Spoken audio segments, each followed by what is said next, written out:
agendanya pembuktian ya Bang ya, pembuktian terakhir ya. Tadi seperti apa Bang? Baik, terima kasih ya rekan-rekan media. Dapat kami sampaikan bahwa agenda hari ini adalah penambahan alat bukti dari kami tergugat 1 dan tergugat 2. Sebagaimana yang kami sampaikan sebelumnya, bahwa alasan kami untuk menunda sampai hari ini tentang penambahan alat bukti adalah karena kami ingin menyampaikan alat bukti itu yang bersifat otentik. Salah satunya yang sering disampaikan oleh penggugat dalam hal ini kemudian terdakwa dalam proses pidana, bahwa klien kami itu sudah dilaporkan mengedarkan sediaan farmasi, skincare, terus yang berbahaya dan dalam proses hukum.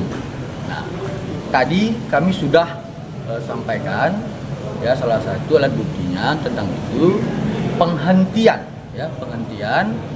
laporan yang dibuat oleh yang disampaikan oleh penggugat itu sendiri.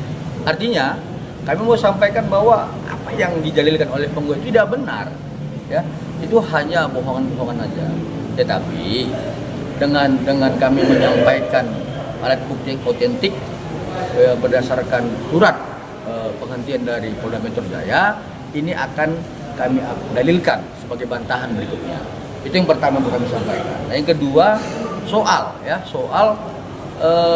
putusan yang sebenarnya itu kalau menurut kita adalah sudah diuji, baik dari penasihat hukum atau kuasa hukum dari penggugat maupun terdakwa, kemudian majelis hakim di proses pidana, lalu jaksa penuntut umum. Itu merupakan menurut kami autentik, Tetapi kalau diperbandingkan dengan alat bukti dari penggugat yang berbentuk hanya sebatas laporan, saya pikir kan bukti yang kami sampaikan ini lebih akurat dan otentik. Itulah kenapa kami meminta penambahan waktu sampai hari ini. Seperti itu. Bang, ini mungkin bisa dipertegas penghentian laporannya soal apa Bang di Polda itu Bang? Ya, jadi selama ini kan ada yang disampaikan oleh penggugat dalam hal ini proses perdata dan kemudian sebelumnya dalam proses pidana, bahwa klien kami itu kan katanya mengedarkan produk yang tidak punya izin edar, yang berbahaya. Dan memang sudah dilaporkan tadi itu. Tetapi selama ini kan kita tidak sampaikan dengan data yang akurat. Tapi karena dengan kebutuhan alat bukti, maka kita meminta kepada penyidik Polda Metro Jaya tentang hal ini untuk mengeluarkan surat, bukan SP3 tapi SP2 lidik. Harus dibedakan Kalau SP3 itu kan sudah naik sidik, ini masih lidik sudah dihentikan. Artinya yang disampaikan oleh penggugat dalam hal ini dapat kami bantahkan. Seperti itu. Bang, untuk dari MPC ada pesan untuk persidangan hari ini? Pesan dari klien kami tetap sama Mohon agar masyarakat itu tidak terlampau gampang percaya kepada influencer yang kemudian menyampaikan sesuatu, review sesuatu di media sosial tanpa fakta hukum. Misalkan ada review tentang sebuah produk, padahal dia tidak mempunyai kapasitas, dia melanggar peraturan Badan POM Perpres 80/2017. Kalau memang klien kami mempunyai kesalahan, silahkan laporkan. Karena ada BPOM seperti itu. Kita tambahan? Jadi ini untuk masalah adanya seperti kita lihat bersama ada di TikTok maupun di YouTube, adanya doktip yang menyampaikan bahwa katanya klien kami produknya melanggar hukum. Ini perlu kita pertanyakan kapasitas dia. Dia itu manusia yang biasa, bukan luar biasa. Yang punya hak untuk menentukan itu adalah BPOM. Jadi kalau doktip selalu mengatasnamakan masyarakat, buktikan mekanisme melalui BPOM. BPOM yang punya hak. Individu tidak bisa kecuali yang ditunjuk oleh BPOM. Ini suatu bahan bagi kami untuk kami analisa kembali. Ini apa sikap yang demikian? Kami akan ambil tindakan hukum nantinya. Bisa tambahkan untuk sidang hari ini persidangan hari ini. Ini adalah memberikan bukti dokumen atau surat. Penggugat sudah selesai memberikan bukti. Hari ini juga tergugat selesai memberikan bukti. Semua bukti sudah masuk. Tapi tidak ada hal yang lucu yang perlu kami sampaikan. Ini lucu-lucuan. Ya. Penggugat ini menyampaikan banyak fotokopi perjanjian ya antara Nikita dengan pihak-pihak lain ya. Itu nilainya hanya puluhan juta dibikin tertulis. Sementara katanya ada perjanjian dengan Dr. Reja yang nilainya katanya 4 miliar tapi tidak tertulis. Ya, lucunya 20 juta tertulis, 4 miliar tidak tertulis ya. Yang lucunya lagi ya, 20 juta juga perjanjian tertulis disebut pihak-pihaknya ya, namanya, KTP-nya, tanggal lahirnya, jenis kelaminnya disebut semua di perjanjian 20 juta ya. Hak dan kewajibannya juga disebut di perjanjian 20 juta. Apa haknya Nikita, apa kewajibannya, apa haknya pihak lain, apa kewajibannya. Tapi sementara dengan Dr. Reja yang katanya punya kerjasama 4 miliar, pihaknya tidak jelas siapa dengan siapa. Apakah Mail dengan Dr. Reja, apakah Nikita dengan Dr. Mufid, tidak jelas siapa. Ya. Kemudian hak dan kewajibannya juga tidak jelas. Apa yang harus dilakukan Nikita, apa yang harus dilakukan Dr. Reja, tidak pernah jelas apa yang harus dilakukan. Kapan pembayaran harus dilakukan.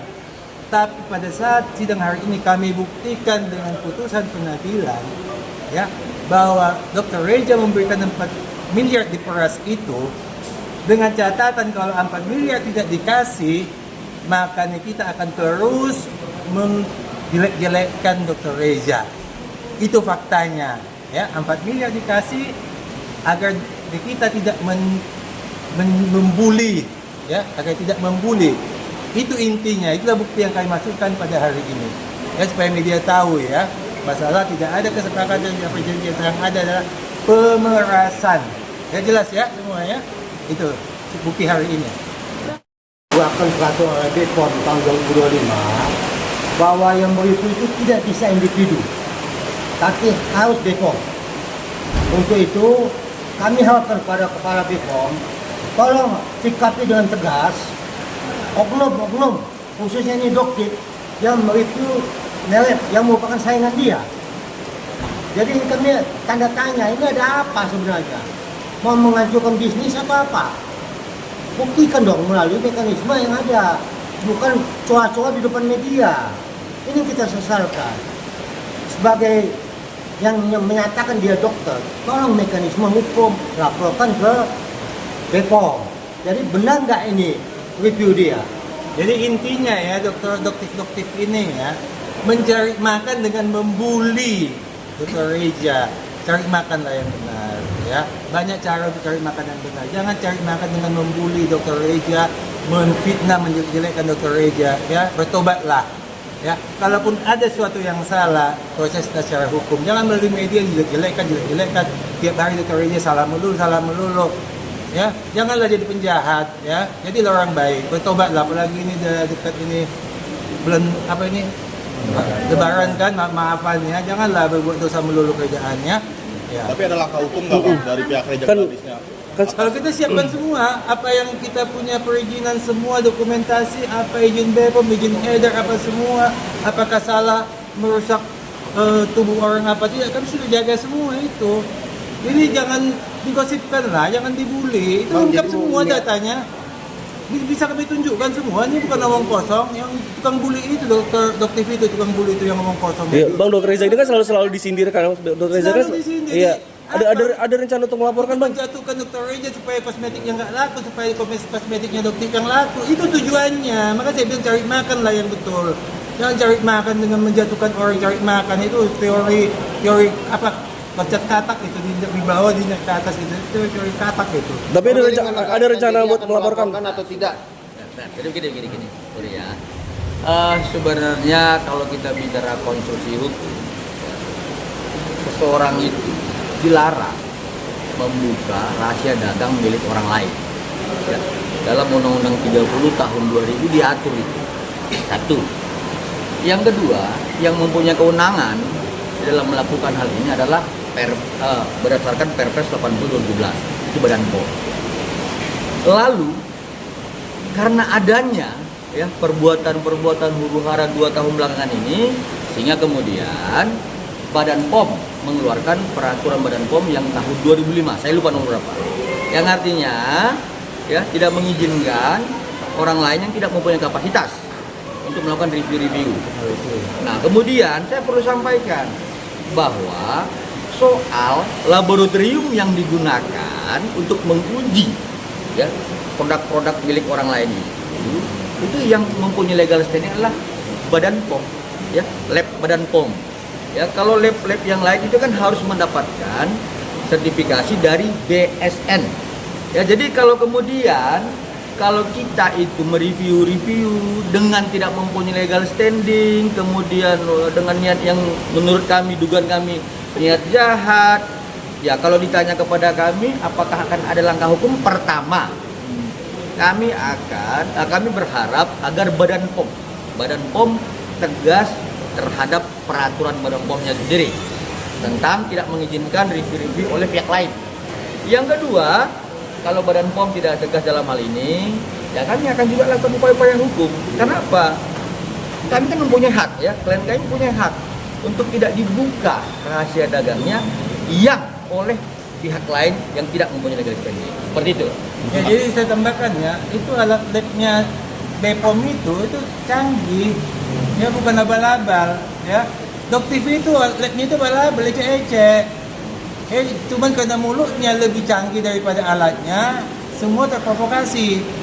Ya, tapi kalau kecanggihan alat BPOM itu jauh 1000 kali di atas labnya Doktiv. Jadi nggak usah ngomong dia macam-macam ya. Lab itu abal-abal dia itu. Ya kalau mau percaya labnya BPOM.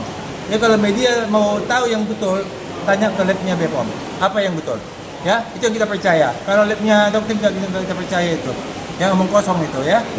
Supaya paham semua ya. Jangan selama ini kita diam, selama ini kami diam gitu. Tapi kami ini melunjak. Ya, melunjak gitu. Hati-hati aja lah. Jangan coba-coba melunjak sama kami. Kami diam memang. Tapi sekarang kami nggak mau diam. Kalau masih diteruskan, kami akan ambil proses hukum. Ya.